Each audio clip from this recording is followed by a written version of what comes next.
ओम नमः शिवाय। हर हर महादेव। राधे राधे एवरीवन। सावन शिवरात्रि के दिन पार्थिव शिवलिंग का आप पूजन कैसे करेंगे, छोटी सी वीडियो आपके साथ शेयर कर रही हूँ। सावन शिवरात्रि के दिन आपको पूजन कैसे करना है और कब करना है और ये पूजा कैसे की जाती है, संपूर्ण जानकारी बताऊंगी। तो देखिए, सावन शिवरात्रि 11 अगस्त दिन मंगलवार को पड़ रहा है। तो देखिए, उस दिन शाम के समय यानी कि सावन शिवरात्रि रात्रि में यानी कि शाम के प्रदोष काल में ये पूजन किया जाता है। और किसी भी विशेष मनोकामनाओं को पूर्ण करने के लिए आपको पार्थिव शिवलिंग का पूजन करने से आपको पूरा लाभ मिलता है। तो देखिए, यहाँ पे सावन शिवरात्रि के शाम के समय से आपको यहाँ पे पूजन शुरू कर देना है। तो देखिए, ये पूजा आप कहीं भी कर सकते हैं, मंदिर है या फिर आप कहीं आसन लगा लें, चौकी लगा लें या फिर किसी भी पेड़ के नीचे एक गहरा हम पात्र ले लेंगे और इस तरीके से मिट्टी के शिवलिंग बना लेंगे। और देखिए, यहाँ पे शिवलिंग बना लीजिएगा दोपहर में ही हो सके तो, और शिवलिंग बनाते ही उसपे चावल के 1-2 दाने रख दीजिएगा। और देखिए, शाम के समय इस गहरे पात्र में आपको उनको विराजमान करना है। किसी भी पात्र के ऊपर शिवलिंग बनाकर बेलपत्र के ऊपर स्थापित करके आप पूजन कर सकते हैं। और देखिए, यहाँ पे हमने शिव जी को विराजमान कर दिया है, पार्थिव शिवलिंग का निर्माण कर लिया है हमने।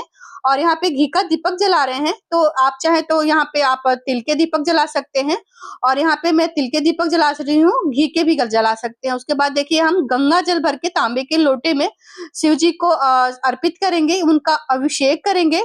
तो ओम नमः शिवाय का जाप करते हुए आपको यहाँ पे शिवलिंग को अभिषेक कर देना है जल से। उसके बाद यहाँ पे मैं कच्चा दूध ले रही हूँ, आप चाहे तो यहाँ पे पंचामृत भी ले सकते हैं।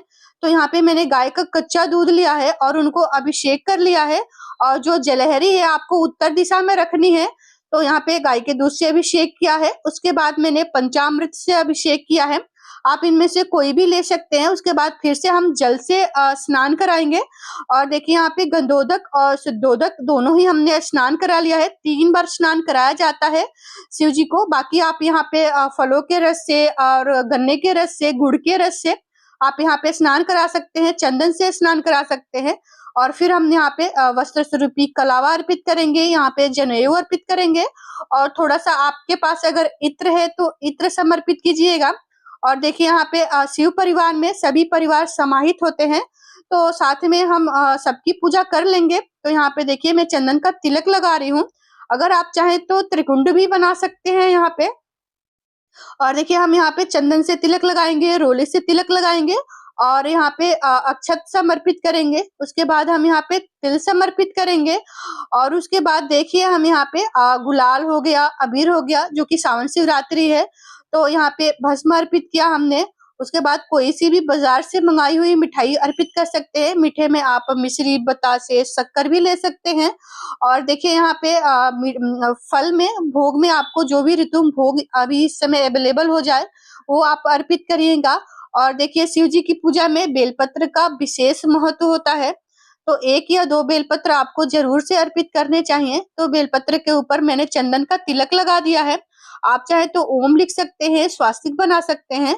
और देखिए, हम यहाँ पे समी पत्र अर्पित करेंगे। तो साथ में हमने समी पत्र अर्पित किया है, साथ में हम फूल अर्पित करेंगे। तो देखिए, आपको सफेद फूल मिल जाता है, पीले रंग का फूल मिल जाता है, तो उनको अर्पित कीजिएगा। और यहाँ पे भांग हम अर्पित करेंगे, साथ में अलग से बेलपत्र आपको 2-5 की संख्या में मिल जाए तो अर्पित करेंगे। अलग से कुछ फूल हम अर्पित करेंगे। और सिर्फ बेलपत्र है तो वो भी आप अर्पित कर सकते हैं। और देखिए, यहाँ पे आंकड़े के फूल के मैंने माला बनाया हुआ है, तो आप माला भी अर्पित कर सकते हैं। जिस फूल का भी माला आपको मिल जाता है, यानी कि बेलपत्र का माला मिल जाता है या फिर फूलों की माला बना सकते हैं, भांग की माला बना सकते हैं। तो यहाँ पे हमने माला अर्पित किया है। शिव परिवार के साथ में हम तिलक कर लेंगे और साथ में हम धतूरे अर्पित करेंगे। अगर धतूरे है तो धतूरे अर्पित कीजिएगा। और साथ ही में हम कुछ दक्षिणा यहाँ पे अर्पित करेंगे। उसके बाद यहाँ पे मीठे के साथ जल का भोग लगाएंगे और बहुत ही प्रेम पूर्वक से हम यहाँ पे धूप दिखा लेंगे। तो ये पूजा आपको शाम के समय प्रदोष काल में करनी है। और देखिए, आप नर्मदेश्वर अगर शिवलिंग है या फिर किसी भी धातु के शिवलिंग है तो आप उनकी भी पूजन कर सकते हैं।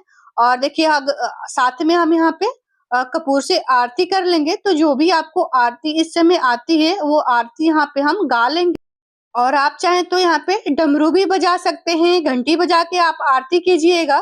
तो यहाँ पे हमने आरती कर लिया है शंकर जी गणेश जी की। उसके बाद हम दोनों हाथों से यानी कि सीधे हाथों से शंकर जी को यहाँ पे आरती दे देंगे। उसके बाद जल आरती को 3 बार जल वार के आरती ठंडा कर लेंगे और उसके बाद 3 बार जल वार के ठंडा करने के बाद थोड़ी देर के बाद भोग प्रसाद है वो उठा लेंगे। फिर हाथ जोड़ के पूजा में रहित कमियों की हम यहाँ पे क्षमा याचना करेंगे और अपने मनोकामनाओं को यहाँ पे भगवान जी से कहेंगे। और देखिए यहाँ पे दीपक जब शांत हो जाए तो फल भोग जब सब उठा लीजिएगा और चौकी आपको पूरी रात्रि यहीं छोड़नी है। और देखिए जब आपने अभिषेक किया है तो आप चाहें तो अलग से शिवलिंग को विराजमान करके फिर पूजा करके जो अभिषेक का जल है वो शाम को ही पौधों में आप डाल सकते हैं। और चौकी आपको पूरी रात्रि यहीं छोड़नी है। आप चाहें तो यहाँ पे अखंड ज्योति भी जला सकते हैं।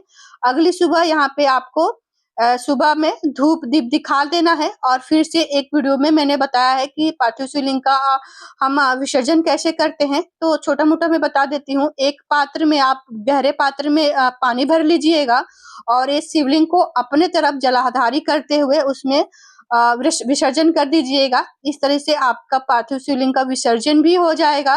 तो अगले दिन आपको विसर्जन करना है। तो आई होप आपको ये वीडियो समझ में आया होगा पार्थिव शिवलिंग का पूजन कैसे करते हैं और विसर्जन कैसे करते हैं। तो आप शिवरात्रि के दिन आप ये जरूर उपाय करें।